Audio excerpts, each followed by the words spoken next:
बऱ्याचदा आपण चिवडा बनवतो, पण वातड होतो, नरम राहत नाही, अगदी मार्केटसारखा खुसखुशीत होत नाही. तर आज मी एक खास ट्रिक सांगणार आहे. चिवडा तुम्ही महिना, 2 महिना आरामात स्टोअर करू शकतात, तरीही नरम पडणार नाही. अगदी मार्केटसारखा खुसखुशीत व कुरकुरीत राहील. नमस्कार, मी रिया रियाज किचन मराठीमध्ये तुमचं पुन्हा एकदा मनापासून खूप खूप स्वागत आहे. सध्याला आता मुलांच्या स्कूल पण चालू झालेल्या आहेत आणि लहान भुकेसाठी आपण टिफिन बॉक्समध्ये रोज काय द्यायचं मोठा प्रश्न पडतो. तर अगदी हा चिवडा बनवून तुम्ही देऊ शकतात किंवा चहासोबत खायला बी खूप छान पर्याय आहे.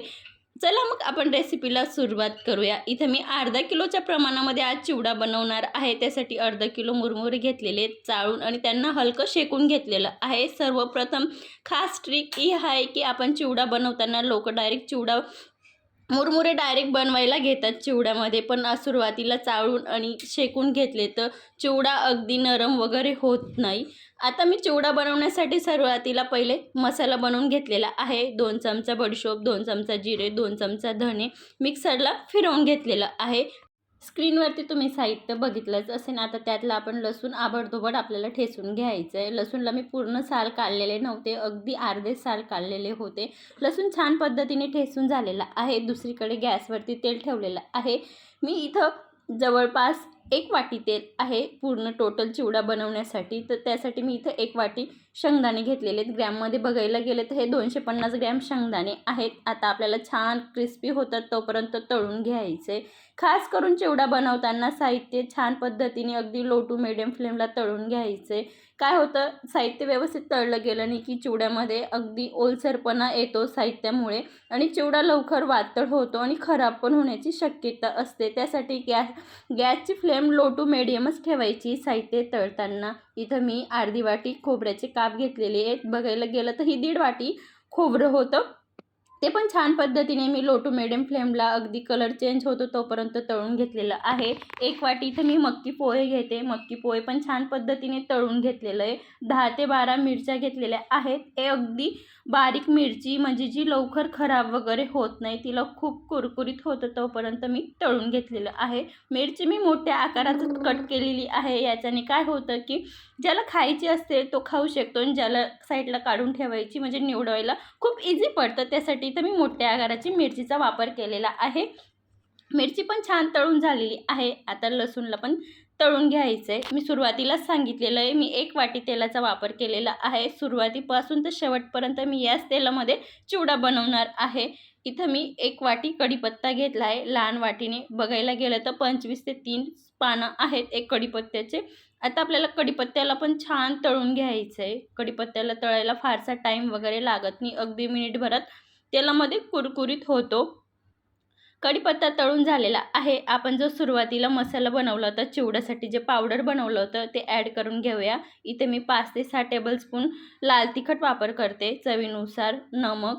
आता आपल्याला छान पद्धतीने तेलामध्ये तळून घ्यायचं आहे. सर्व साहित्य अगदी मिनिटभर लागतं, जास्त टाईम लागत नाही. इथं मला तेल थोडं कमी वाटलं तर मी इथं मोठा 1 चमचा तेलाचा वापर केलेला आहे.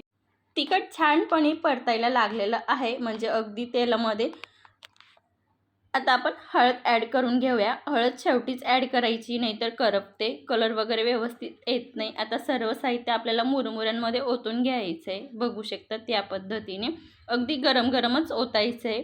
आणि मसाले मी जेव्हा तेलामध्ये फ्राय केले होते तेव्हा गॅसची फ्लेम बंद केलेली होती. तेलाचं टेम्परेचर थोडं हाय होतं त्यासाठी, नाहीतर ते मसाले पण करपू शकतात. त्या गोष्टीची तर खास काळजी ठेवायची. आता आपल्याला व्यवस्थित पटापट मिक्स करून घ्यायचं आहे. तिखट वगैरे सगळे चिवड्याला व्यवस्थित लागलं गेलं पाहिजे. आणि जे आता आपण साहित्य तळलेलं होतं, मक्की पोहा, शेंगदाणे, खोबरं, कढीपत्ता, लसूण, मिरची, ते पण सर्व आता आपल्याला ॲड करून घ्यायचं आहे आणि हे व्यवस्थित मिक्स करून घ्यायचं आहे. मला चिवड्याच्या प्रमाणामध्ये कढई थोडी लहान पडली, तर मी आता इथं साईडला पेपर टाकून घेणार आहे आणि चिवड्याला छान मिक्स करून घेणार आहे. कढईमध्ये जमत नव्हतं मिक्स करायला, त्यासाठी तुमच्याकडे मोठं पसरट भांडं असेल तर त्याचा वापर केला तरी चालेल. आणि सगळ्यात महत्त्वाचा व्हिडिओ न स्किप करता कंटिन्यू बघा की चिवडा 2 महिने कुरकुरीत राहण्यासाठी कसा स्टोअर करायचं मी ते पण सांगणार आहे. आता आपल्याला छान पद्धतीने व्यवस्थित मिक्स करून घ्यायचं आहे. जर तुम्हाला स्पूनने जमत नसेल तर हातात पिशवी वगैरे घालून तुम्ही एकदम पटापट मिक्स करू शकता. त्याच्याने काय होतं की सर्व साईडला मुरमुऱ्यांना तिखट मसाले वगैरे लागतात आणि चिवड्याला एक सारखा छान कलर येतो. मी तर स्पूनने मला थोडा टाईम लागला होता.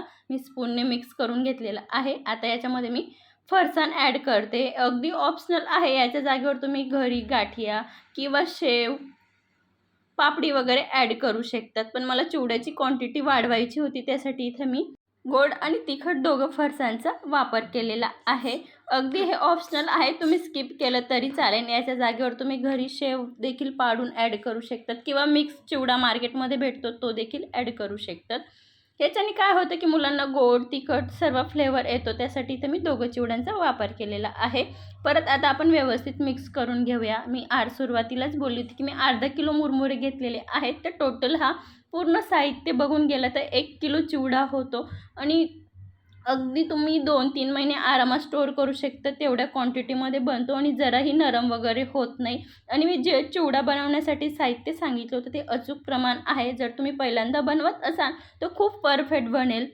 मिक्स करताना याच्यामध्ये मी breakfast स्पूनने 2 tablespoon chaat masala add केलेला आहे. ते व्हिडिओमध्ये दिसलं नाही त्यासाठी मी परत सांगते. तर परत आता व्यवस्थित मिक्स करून घेतलेलं आहे आणि मी तुम्हाला हाताने दाखवते की चिवडा अगदी क्रिस्पी आणि कुरकुरीत झालेला आहे आणि जवळून पण बघू शकतात.